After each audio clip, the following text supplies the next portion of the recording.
জি আমাদের তো বিয়ে হয়ে গেল, এখন তাড়াতাড়ি করে ফটো তুলো। কিন্তু আমার কাছে তো কোনো ফোনই নেই, সে তাহলে আমাদের বিয়ের ফটো আমাদের বাচ্চাদের কিভাবে দেখাবো? এই নাক ভাই, আমাদের নতুন নতুন বিয়ে হয়েছে, তোমার চোখের মধ্যে আমাদের কিছু ফটো নিয়ে নাও। এই নাক ভাই, এই ফটোগুলো কপি করে আমাদের বাড়িতে পৌঁছে দিও। মাস্টার মশাই, কি রে, তাহলে তুই চলে আসছিস? মাস্টার মশাই, আমি আর পড়াশোনা করব না, আমি বিয়ে করে নিয়েছি, এখন আমি বউ বাচ্চার খেয়াল রাখবো। আরে তোর মতন বেকার ছেলের সাথে কে বিয়ে করলো? তোমার মেয়ে। আরে আমি এটা কি দেখছি, আমি এই বিয়ে মানি না, ডিভোর্স চাই, ডিভোর্স চাই। এখন কোনো ডিভোর্স টিভোর্স হবে না, আমাদের বিয়ে হয়ে গেছে দুইজনের। আমি এটা কিভাবে মানবো? তোমাদের বিয়ে হয়ে গেছে, তোমাদের কাছে তো কোনো প্রুফই নেই। সাপুরা, চলে আয়।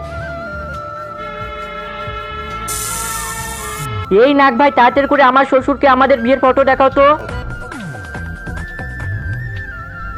আরে শ্বশুর মশাই, এবার তো বিশেষ হলো, এবার আমি তোমার মেয়েকে নিয়ে যাচ্ছি ভাই। এই কই যাচ্ছিস? দাঁড়া, কি হয়েছে নাক ভাই? আমি যা ছবি তুলি তাকে কামড় দিয়া ছাড়া ছাড়ি না। আরে নাক ভাই, আমাকে ছেড়ে দিয়ে আমার বউকে খেয়ে নিয়ে, রক্ত অনেক ভালো।